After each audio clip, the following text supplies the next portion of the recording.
Hello everyone, विकास कश्यप का आपको बहुत बहुत नमस्कार। आज की इस क्लास में हम लोग 2025 के प्रीवियस ईयर पेपर के बहुविकल्पीय क्वेश्चन को सॉल्व करना सीखेंगे, जो 2026 के बोर्ड एग्जाम के लिए मोस्ट इंपॉर्टेंट है। तो चलिए स्टार्ट करते हैं। देखो, पहला क्वेश्चन दिया हुआ है, कह रहा है कि एक परिमेय संख्या और एक अपरिमेय संख्या का योग होगा। एक परिमेय संख्या और एक अपरिमेय संख्या का योग होगा, और ऑप्शन दिए हैं। ऑप्शन नंबर ए परिमेय संख्या, ऑप्शन नंबर बी पूर्ण संख्या, ऑप्शन नंबर सी प्राकृत संख्या और ऑप्शन नंबर डी अपरिमेय संख्या। तो हमें बताना है कि परिमेय संख्या और अपरिमेय संख्या को जोड़ने से कौन सी संख्या बनती है। तो हमें ये बात डायरेक्ट याद रखनी है कि किसी भी परिमेय संख्या में अगर हम अपरिमेय संख्या जोड़ देते हैं या फिर किसी अपरिमेय संख्या में हम कोई परिमेय संख्या जोड़ देते हैं तो हमेशा कौन सी संख्या आती है? अपरिमेय संख्या। कौन सी संख्या आती है? अपरिमेय संख्या। देखो, हम लोगों ने एक्सरसाइज 1.2 में सीखा भी था कि अगर हम किसी अपरिमेय संख्या √5 में 3 जोड़ दें या 3 घटा दें तो कौन सी संख्या निकल के आती है? अपरिमेय संख्या। अगले क्वेश्चन की बात कर लेते हैं हम लोग। देखो, अगला क्वेश्चन देखो हमारे सामने दिया हुआ है, कह रहा है संख्या 156 का अभाज्य गुणनखंडन है। अब संख्या 156 का अभाज्य गुणनखंडन होगा। देखो, ऑप्शन नंबर ए लिखा है 2 गुणे में 3 गुणे में 13। ऑप्शन नंबर बी दिया है 2 की पावर 2 गुणे में 3 गुणे में 13। ऑप्शन नंबर सी दिया है 2 की पावर 2 की पावर 2 गुणे में 3 गुणे में 11। और ऑप्शन डी दिया हुआ है 2 गुणे में 3 की पावर 2 गुणे में 13। अब हम लोग चेक कर लेते हैं कि 156 के अभाज्य गुणनखंड होते क्या हैं। तो देखो, हम यहाँ पे क्या करेंगे, चेक करेंगे। तो काटेंगे इसको 2 से सबसे पहले, तो ये कट जाएगा 2 से, 2 सत्ते 14, 15 से 14 गया, 1 बचा और 1 और 6 मिलकर क्या हो जाएगा? 16। तो 2 अट्ठे 16। अब फिर देखो, ये 2 से कटेगा तो हम काटेंगे 2 3 6, 2 9 18। फिर देखो 3 से कटेगा, 3 एकम 3, 3 त्रिक का 9। फिर ये कट जाएगा 13 से। कितनी बार आया? देखो, 156 के अभाज्य गुणनखंड कितने आ गए हमारे पास? 156 के अभाज्य गुणनखंड आ गए। देखो, 2 आया है 2 बार, तो इसका मतलब 2 की पावर 2। 3 आया है 3 आया है 1 बार, तो लिखेंगे 3। और फिर 13 एक बार आया है तो लिख देंगे 13। तो देखो, 156 के अभाज्य गुणनखंड क्या आ गए हैं? 2 की पावर 2 गुणे में 3 गुणे में 13। 2 की पावर 2 गुणे में 3 गुणे में 13। ऑप्शन नंबर बी करेक्ट है। अगले क्वेश्चन की बात कर लेते हैं हम लोग। देखो, अगला क्वेश्चन हमारे सामने लिखा हुआ है, कह रहा है कि यदि 3x plus 5y 3x plus 5y बटे में 3x माइनस 5y बराबर 7/3 है हो तो x अनुपात y का मान होगा। ऑप्शन नंबर ए दिया है 25:6, ऑप्शन नंबर बी दिया है 5:3, ऑप्शन नंबर सी दिया है 3:5 और ऑप्शन नंबर डी दिया है 7:3। तो अब हम लोग चेक कर लेते हैं कि 3x प्लस 5y, क्या लिखा है? 3x प्लस 5y बटे में 3x माइनस 5y बराबर अगर 7/3 है तो x अनुपात y क्या होगा? तो हम लोग देखो क्या करते हैं, इसमें क्रॉस मल्टीप्लाई करा देते हैं। ये इधर बटे में इधर जाके इसके गुणे में हो जाता है, ये इधर बटे में है इधर जाके इसके गुणे में हो जाता है। तो 3 का गुणा इससे हो जाएगा और 7 का गुणा इससे हो जाएगा। तो देखो, 3 का 3 से गुणा कराएंगे तो हो जाएगा 3 त्रिक का 9x और 3 पचे 15y बराबर।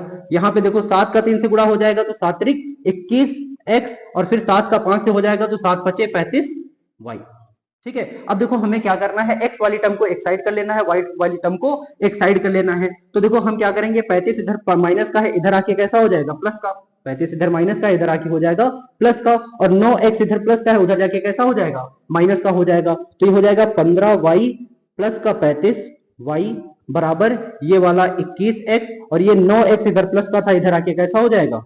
माइनस का 9x। अब देखो, 15 में अगर हम 35 जोड़ते हैं तो कितना आता है? 15 में 35 जोड़ो तो आता है 50y बराबर 21 से अगर हम 9 घटा दें, 21 से अगर 9 घटा दें तो कितना बचता है हमारे पास? 12x। कितना बचता है? 12x। अब हमें निकालना है x अनुपात y। क्या निकालना है? x अनुपात y। अब देखो, x अनुपात y चाहे तुम ऐसे लिखो, चाहे तुम इसी को लिख सकते हो x बटे में y। x अनुपात y x बटे में y के बराबर होता है। तो इसका मतलब हमें यहाँ पे क्या बनाना है? x बटे में y बनाना है। तो ये y इधर 50 के गुणे में लिखा है, उधर जाके बटे में हो जाएगा।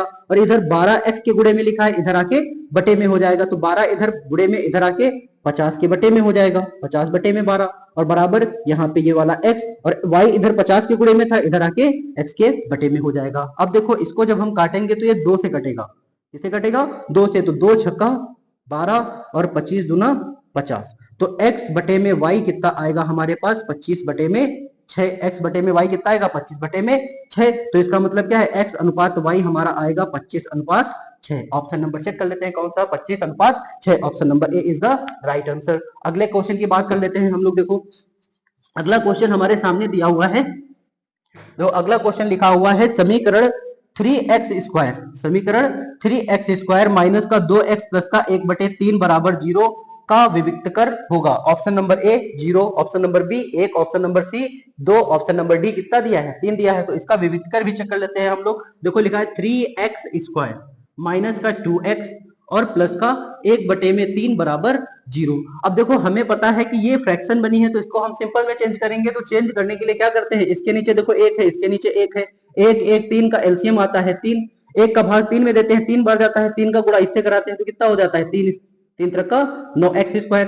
1 का भाग 3 में देते हैं 3 बार जाएगा, 3 का गुणा 2 से कराएंगे तो कितना आएगा 3 दूना 6x और फिर बाद में प्लस 3 का भाग देंगे 3 में तो 1 बार जाएगा, 1 का गुणा 1 से कराएंगे तो कितना आएगा 1 आएगा और 1 बराबर ये वाला 0। अब देखो 3 इधर बटे में उधर जाके 0 से गुणा हो जाएगा और 0 से किसी भी संख्या का गुणा कराओ तो कितनी संख्या आती है 0 आता है। तो यहाँ पे आएगा 9x² माइनस का bx प्लस का 1 बराबर 0। अब देखो यहाँ पे a की वैल्यू क्या लिखी है, x² का गुणांक जो होता है वो a होता है तो a बराबर कितना दिया है 9। ठीक है, b अगर हम निकाले यहाँ से तो b की वैल्यू कितनी है, b क्या होता है x का गुणांक और x का गुणांक कितना लिखा है -6। तो b क्या हो जाएगा, b हो जाएगा -6। अब यहाँ से c की वैल्यू निकालें तो c होता है अचर पद और अचर पद कितना लिखा है a लिखा है। तो विविक्तकर को हम d बराबर लिखते हैं। विविक्तकर d बराबर फॉर्मूला क्या होता है b² माइनस का 4ac। विविक्तकर d बराबर फॉर्मूला क्या होता है b² माइनस का 4ac। अब देखो b की जगह पर b का मान रखेंगे और b कितना है -6 तो लिख देंगे -6 का होल स्क्वायर और -4 गुणे में a की वैल्यू है 9 और गुणे में c की वैल्यू है 1। अब देखो 6 का स्क्वायर करेंगे तो कितना आएगा 36 माइनस माइनस प्लस हो जाएगा तो ये हो जाएगा प्लस का 36 और फिर बाद में -9 चौको 36, 36 एकन्नम 36।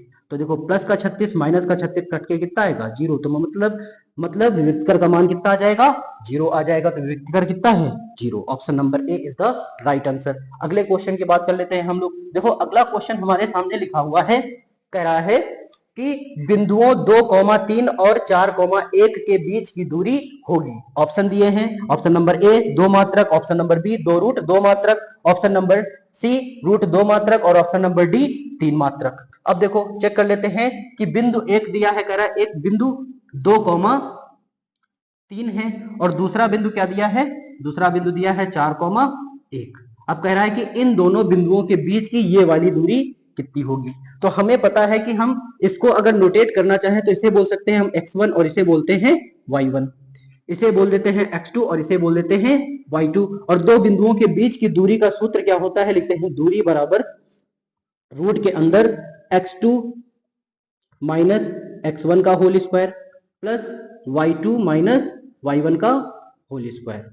अब देखो यहाँ पे हम वैल्यू पुट करेंगे तो दूरी आएगी कितनी, x2 की वैल्यू है 4 तो लिखेंगे 4 माइनस का x1 की वैल्यू है 2 तो लिख देंगे 2 इसका होल स्क्वायर, फिर ये वाला प्लस y2 की वैल्यू कितनी है 1 है तो लिखा 1 माइनस लगाया ये वाला y1 की वैल्यू कितनी लिखी है 3 लिखी है तो यहाँ पे लिखा 3 और फिर लगाया इसका होल स्क्वायर और इसका होल रूट। फिर देखो 4 से 2 गया कितना बचेगा 2 बचेगा, फिर 2 का स्क्वायर प्लस 1 से प्लस का 1 माइनस का 3 घट जाएगा तो कितना बचेगा माइनस का 2 माइनस के 2 का होल स्क्वायर और फिर बाद में इसका रूट।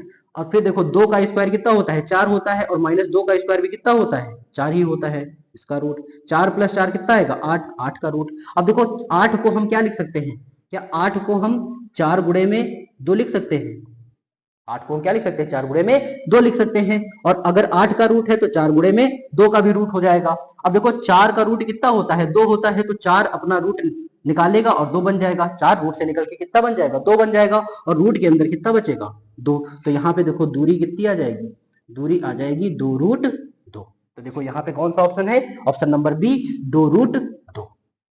आई होप ये क्वेश्चंस आप लोगों को समझ आए होंगे। मिलते हैं अगली क्लास में इसी के अगले पार्ट के साथ, तब तक के लिए नमस्कार।